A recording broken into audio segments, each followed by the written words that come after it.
Welcome to ET exclusive. నా సామిరంగా సంక్రాంతి బరిలో release అవుతుందన్న టాక్ ఎప్పటి నుంచో వినిపిస్తున్నా డేట్ మాత్రం ఇంతవరకు లాక్ కాలేదు. మరి ఈ సినిమా అప్డేట్ ఏంటి? సంక్రాంతికి రిలీజ్ అవ్వడం పక్కానా? ఆ ఎక్స్క్లూజివ్ డీటెయిల్స్ చూద్దాం ఇప్పుడు.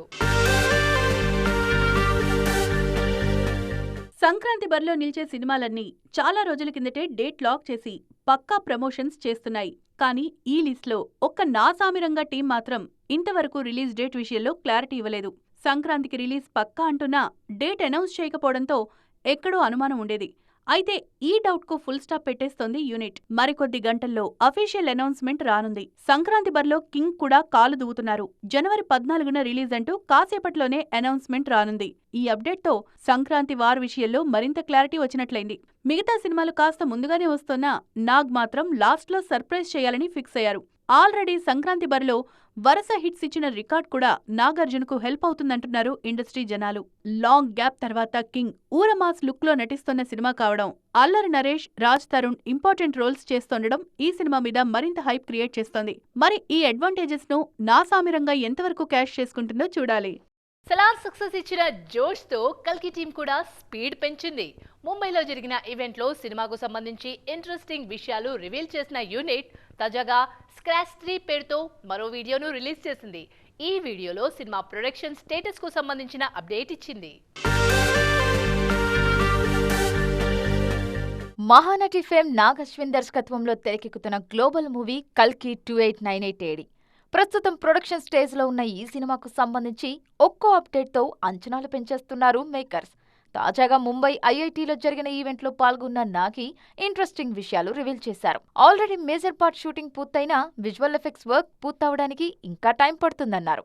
2024 ఫస్ట్ హాఫ్ లో ప్రమోషన్ స్టార్ట్ చేస్తామని హామీ ఇచ్చారు. ఏప్రిల్ 1 కి ట్రైలర్ రిలీజ్ ఉంటుందని చెప్పారు.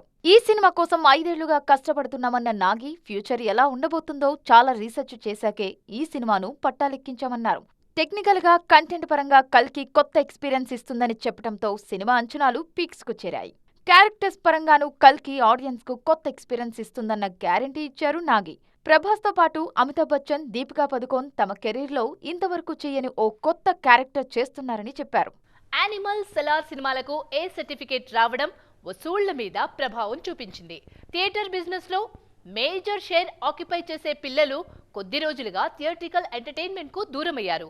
ఈ గ్యాప్ ను ఫిల్ చేసేలా మోస్ట్ ఎంటర్టైనింగ్ గా రెడీ అవుతోంది సంక్రాంతి. ఈ సీజన్ లో వస్తున్న సినిమాలన్నింటికీ U/A సర్టిఫికేటే రావడంతో బాక్స్ ఆఫీస్ సందడి డబల్ అవుతుంది అంటున్నారు క్రిటిక్స్. సినీ అభిమానులకు సంక్రాంతి అంటే సెలబ్రేషన్స్ అంతా థియేటర్ల దగ్గరే. ఈ సీజన్లో టాప్ స్టార్స్ థియేటర్లలో సందడి చేస్తున్నారు. హాలిడే సీజన్ కావడంతో 2-3 సినిమాలకు స్పేస్ ఉంటుంది. కానీ ఈసారి పోటీ మరింత రసవత్రంగా మారింది. ఏకంగా 5 సినిమాలు బరిలో దిగడంతో క్లాష్ మరింత టఫ్ అయింది. ఈ పోటీలో మరో ఇంట్రెస్టింగ్ విషయం సెన్సార్ రిపోర్ట్. రీసెంట్ టైమ్స్లో థియేటర్ ఎంటర్టైన్మెంట్కు దూరమైన పిల్లలు సంక్రాంతి సినిమాలను పర్ఫెక్ట్గా ఎంజాయ్ చేయొచ్చు అంటున్నారు ఇండస్ట్రీ జనాలు. ఇప్పటివరకు సెన్సార్ అయిన సంక్రాంతి సినిమాలన్నింటికీ U/A సర్టిఫికేట్ రావడంతో సినిమా అభిమానులు ఫుల్ హ్యాపీగా ఉన్నారు. ఫ్యాంటసీ డ్రామాగా తెరకెక్కిన హనుమాన్, ఎమోషనల్ క్రైమ్ థ్రిల్లర్గా తెరకెక్కిన సైంధవ్ సినిమాలకు U/A సర్టిఫికేట్ ఇచ్చింది సెన్సార్ బోర్డ్. కమర్షియల్ ఎంటర్టైనర్గా తెరకెక్కిన గుంటూరు కారం సినిమాకు కూడా మ్యాక్సిమం U/Aనే వచ్చే ఛాన్స్ ఉంది. So pongal season more entertaining గా ఉండబోతోందంటున్నారు ఇండస్ట్రీ జనాలు. 2023లో టాలీవుడ్ కు మంచి రికార్డ్స్ ను అందించింది. సక్సెస్ రేట్ భారీగా పెరగకపోయినా కొత్త ముఖాలు, కొత్త దర్శకులు మంచి విజయాలు సాధించారు. అసలు అంచనాలే లేకుండా ప్రేక్షకుల ముందుకొచ్చిన వారు కూడా సర్ప్రైజ్ హిట్స్ ఇచ్చారు. ఈ ఏడాది చిన్న సినిమాలకు గోల్డెన్ ఇయర్ లాంటిది. ఎలాంటి అంచనాలు లేకుండా ప్రేక్షకుల ముందుకొచ్చిన కొన్ని సినిమాలు బాక్సాఫీస్ దగ్గర గట్టిగా సందడి చేశాయి. తెలంగాణ సాంప్రదాయాల నేపథ్యంలో తెరకెక్కిన బలగం అంతర్జాతీయ స్థాయిలో గుర్తింపు తెచ్చుకుంది. అప్పటి వరకు జబర్దస్త్ కమెడియన్ గానే తెలిసిన వేణు బలగంతో దర్శకుడిగా సర్ప్రైజ్ చేశారు. యాక్సిడెంట్ తర్వాత సాయిధరం తేజ్ హీరోగా తెరకెక్కిన విరూపాక్ష కూడా మంచి విజయం సాధించింది. ఈ సినిమాతో దర్శకుడిగా పరిచయమైన కార్తిక్ దండు గురించి ఇప్పుడు స్టార్ హీరోలు కూడా ఎంక్వైరీలు చేస్తున్నారు. 2023లో సర్ప్రైజ్ హిట్స్ కూడా చాలానే ఉన్నాయి. వరుస ఫ్లాప్స్ తో ఇబ్బంది పడ్డ శ్రీవిష్ణు సామజ వర్గమన సినిమాతో బంపర్ హిట్ అందుకున్నాడు. ఎలాంటి అంచనాలు లేకుండా వచ్చిన ఈ సినిమాకు ఆడియన్స్ బ్రహ్మరథం పట్టారు. చాలా కాలం తర్వాత కాలేజ్ ఎంటర్టైనర్ గా ఆడియన్స్ ముందుకొచ్చిన మ్యాడ్ కూడా మంచి మార్కులే కొట్టేసింది. బ్లాక్ బస్టర్స్ లిస్ట్లో చేరిన మరో మూవీ బేబీ.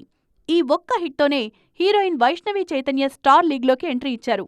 ఇక స్టార్ హీరోయిన్ శృతి హాసన్ కైతే ఈ ఏడాది బిగ్ సర్ప్రైజ్ అనే చెప్పాలి. ఆమె నటించిన 4 సినిమాలు ప్రేక్షకుల ముందుకు రాగా ఆ సినిమాలన్నీ బ్లాక్ బస్టర్స్ లిస్ట్లో చేరాయి. ఇయర్ ఎండింగ్ అంటే డిసెంబర్ 31. కానీ మూవీ లవర్స్ కు మాత్రం ఇయర్లో లాస్ట్ ఫ్రైడేనే ఇయర్ ఎండింగ్. డిసెంబర్ 29తో 2023 సినీ సంవత్సరం ముగిసింది. మరి ఈ ఏడాది ఫైనల్ రిజల్ట్ ఎలా ఉంది?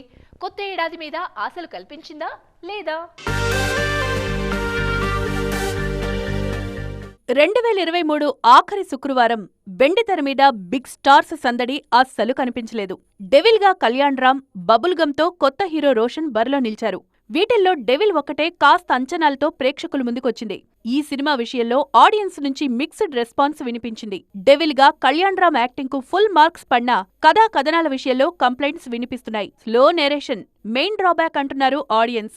అయితే ఓవరాల్ గా అబవ్ యావరేజ్ మూవీ అనిపించుకుంది డెవిల్. యాంకర్ సుమ, నటుడు రాజీవ్ కనకాల తనయుడు రోషన్ హీరోగా పరిచయమైన మూవీ బబుల్ గమ్. రిలీజ్ కు ముందు పబ్లిసిటీతో హోరెత్తించిన ఈ సినిమాకు ఆఫ్టర్ రిలీజ్ ఆ రేంజ్ లో రెస్పాన్స్ రాలేదు. తొలి సినిమానే అయినా నటుడిగా రోషన్ మాత్రం ఆకట్టుకున్నాడంటున్నారు ఆడియన్స్. లాస్ట్ వీక్ రిలీజెస్ పెద్దగా బజ్ క్రియేట్ చేయకపోయినా సలార్ మానియా మాత్రం స్టిల్ కంటిన్యూ అవుతోంది. దీంతో ఆ జోష్లోనే కొత్త ఏడాదికి స్వాగతం పలికేందుకు రెడీ అవుతున్నారు తెలుగు ఆడియన్స్. ఈ డిసెంబర్లో ఇండియన్ స్క్రీన్ గతంలో ఎన్నడూ చూడనంత బిగ్ క్లాష్ ను ఫేస్ చేసింది. ఇద్దరు ఇండియన్ సూపర్ స్టార్స్ ఒకేసారి వెండితెర మీద తలపడడంతో బాక్స్ ఆఫీస్ షేక్ అయింది. కేవలం 10 రోజుల్లో వెండితెర మీద కనక వర్షం కురిసింది. ఇదంతా నాణ్యానికి ఒకవైపు. ఈ క్లాష్ కారణంగా నష్టం కూడా భారీ స్థాయిలో జరిగింది అంటున్నారు దర్శకుడు Prashanth Neel. December 3rd week Indian super stars Shah Rukh Khan, Prabhas ఒక్క రోజు తేడాతో బాక్స్ ఆఫీస్ దగ్గర తలపడ్డారు. ఇప్పటి వరకు ఇండియన్ స్క్రీన్ మీద ఇదే బిగ్గెస్ట్ క్లాష్ అన్న ప్రచారం జరిగింది. ఇంత భారీ చిత్రాలు ఒకేసారి పోటీ పడటంతో 2 సినిమాల కలెక్షన్ల మీద ఎఫెక్ట్ పడింది. సలార్ ఫుల్ మాస్ సినిమా కావడంతో కాస్త ఎక్కువగా వసూళ్లు సాధించినా నార్త్ లో అయితే అనుకున్న స్థాయిలో పర్ఫామ్ చేయలేదు. అందుకు కారణం డంకీతో పోటీ ఉండటమే అన్నది విశ్లేషకుల మాట. డంకీ విషయంలో కూడా పరిస్థితి ఇలాగే ఉంది. షారుఖ్ గత చిత్రాలు పఠాన్, జవాన్ సౌత్ లో భారీ వసూలు సాధించాయి. కానీ ఈసారి సలార్ తో పోటీ పడాల్సి రావడంతో డంకీకి సౌత్ లో మినిమం బస్ కూడా రాలేదు. ఇదే విషయం చెప్పారు దర్శకుడు ప్రశాంత్ నీల్. మేకర్స్ ఎప్పుడూ క్లాష్ కోరుకోరని, తప్పని పరిస్థితుల్లోనే అలా చేయాల్సి వస్తుందన్నారు. ఇద్దరు సూపర్ స్టార్స్ తలపడితే అది ఇండస్ట్రీకే నష్టమన్నారు. ఈ క్లాష్ కారణంగా 2 సినిమాలు ఇబ్బంది పడ్డాయన్న ప్రశాంత్ నీల్ ఇలాంటివి జరగటం కరెక్ట్ కాదన్నారు. ఇది ఈ రోజు ఈటీ ఎక్స్క్లూజివ్. మరిన్ని ఇంట్రెస్టింగ్ స్టోరీస్ తో మరో ఎపిసోడ్ లో కలుద్దాం. అప్పటి వరకు చూస్తూనే ఉండండి టీవీ 9.